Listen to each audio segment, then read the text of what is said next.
এই গল্পটা প্রত্যেকটা মানুষের সাথে মিলবে, কারণ এই সময়টা একটা সময় আমরা সবাই পার করে এসেছি। তাই সবার কাছে অনুরোধ রইল গল্পটা মনোযোগ দিয়ে শোনার জন্য। সেদিন জীবনে প্রথমবার নিজেকে নিজের কাছে খুব গুরুত্বপূর্ণ মনে হয়েছিল।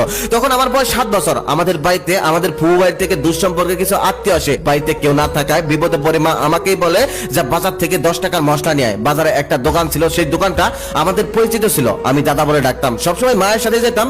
জীবনে আমি কখনোই একা যাইনি, আজকে প্রথম আমি একাই সেই দোকানে যাচ্ছি মশলা কেনার জন্য। আমার কাছে 10 টাকা আছে। জীবনে কখনোই এত টাকা নিয়ে আমি একা বাইরে যাইনি। বারবার পকেট চেক করে দেখছিলাম টাকা ঠিকঠাক আছে কিনা।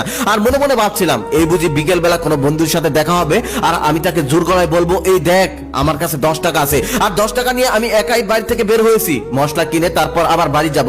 দেখছিস আমি তোদের সবার আগে বড় হয়ে গেছি। কিন্তু না, সেদিন আমার কোনো বন্ধুর সাথে আর দেখা হলো না। তারপর দাদার দোকানে চলে গেলাম। সেখানে যাওয়ার পর দাদা আমাকে মশলা দিল। দাদার বয়স এখন 45 বছর। দাদা একা একা দোকান করতে পারে না, তাই তার ছোট ছেলেকে নিয়ে এসেছে দোকান সামলানোর জন্য, তাকে সাহায্য করার জন্য। বাস স্ট্যান্ডে আছে এক পরিচিত লন্ডি উজ্জ্বল আঙ্কেলের দোকান। সেই আঙ্কেলের দোকানে গেলে কখনোই টাকা নিয়ে যাওয়া লাগতো না। সবসময় মুখ দেখে কাপড় গুনে গুনে রেখে দিত, আবার মুখ দেখেই কাপড় গুনে গুনে ফেরত দিত।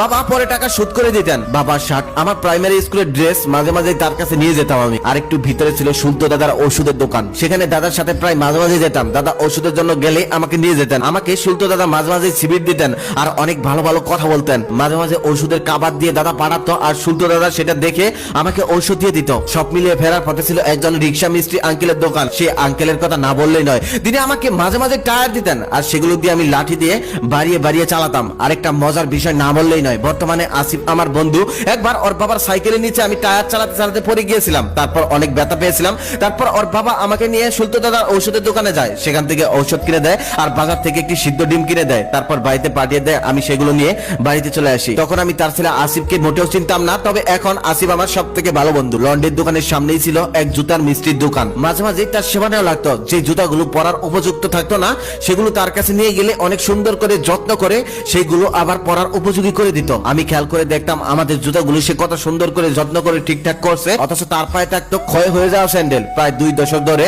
সে আমাদেরই কারো পরিত্যক্ত জুতা পায়ে দিয়ে ঘুরে বেড়াচ্ছে। এখন আর পালিশের বক্সটা নিয়ে সে আগের মতো হাঁটাচলা করতে পারে না। দেখি বোঝা যায় তার অনেকটা কষ্ট হয়, কারণ এখন তার অনেক বয়স হয়ে গেছে। আমি জানি ওই রাস্তার পাশে একদিন গেলে ওই মুদি দোকানদার দাদাকে আর পাওয়া যাবে না। পাওয়া যাবে না সেই সুলতো দাদার ঔষধের দোকানকে, পাওয়া যাবে না সেই অসাধারণ স্মৃতিযুক্ত লন্ড্রির আঙ্কেলকে যে কিনা মুখ দেখে দেখেই কাপড় রেখে দিত আবার মুখ দেখেই কাপড় ফিরিয়ে দিত। পাওয়া যাবে না সেই রিক্সার মিস্ত্রিকে যে কিনা আমাকে মাঝে মাঝে টায়ার দিতেন। কত খেলা করতাম সেই টায়ার গুলো নিয়ে। জুতার মেকার আঙ্কেল কেউ আর পাওয়া যাবে না। ওই জায়গায় হয়তো অন্য কেউ বসবে, না হলে ওই দোকানই থাকবে না, না হলে অনেক বড় মার্কেট হয়ে যাবে। একটা সময় পর হয়তো ওই জায়গায় গেলে আর ওই জায়গাটাও চেনা যাবে না। থাকবে না সেই মানুষগুলো, যে মানুষগুলো একটা সময় এই শহরের দোকান করতো। আমরা যখন বড় হই তখন আশেপাশে সবকিছু নিয়েই বড় হই। অনেকের নামও জানা হয় না, শুধু প্রয়োজনটাই নেওয়া হয়।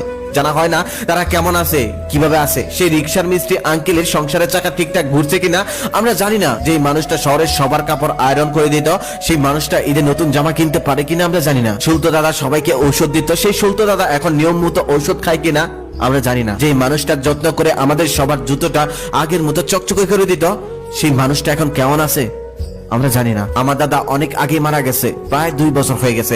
মানুষ নীরবে আসে আবার নীরবেই চলে যায়। আমাদের কারো গল্পের নায়ক হয়তো তারা হয় না, তবে তারাও কারো না কারো গল্পের নায়ক হয়। সিনেমার নায়ক সবকিছুতে জিতে যায়, এক গানের মধ্যেই 1000টা পোশাক পাল্টায়। অনেক বুদ্ধি থাকে, অনেক স্মৃতিশক্তি থাকে, অনেক শক্তি থাকে তাদের। তবে বাস্তব জীবনের এই নায়কগুলো বছরের পর বছর একই পাঞ্জাবি আর একই লুঙ্গি পরে কাটিয়ে দেয়। প্রতিদিন তাদের স্বপ্ন একটাই, আজকে একটু আগের থেকে বেশি বিক্রি হবে। কোনোদিন হয়, আবার কোনোদিন হয় না, আবার কোনোদিন বাকি চলে যায়, আবার কোনোদিন সেই বাকির টাকাটাও তারা তুলতে পারে না। এভাবেই করতে করতে একটা সময় পর তারা হারিয়ে যায়, তাদেরকে আর পাওয়া যায় না। হারিয়ে যাওয়াটাই বাস্তব, সবাই একদিন হারিয়ে যাবে, আমরাও আর একটা সময় পর থাকবো না। তাই আশেপাশের এই মানুষগুলোর সাথে সবসময় ভালো আচরণ করুন, ভালোবাসা দিন, কারণ একটা সময় আমরা কেউ এখানে থাকবো না, আবার নতুন কেউ আসবে। এভাবেই চলবে জগৎ সংসার।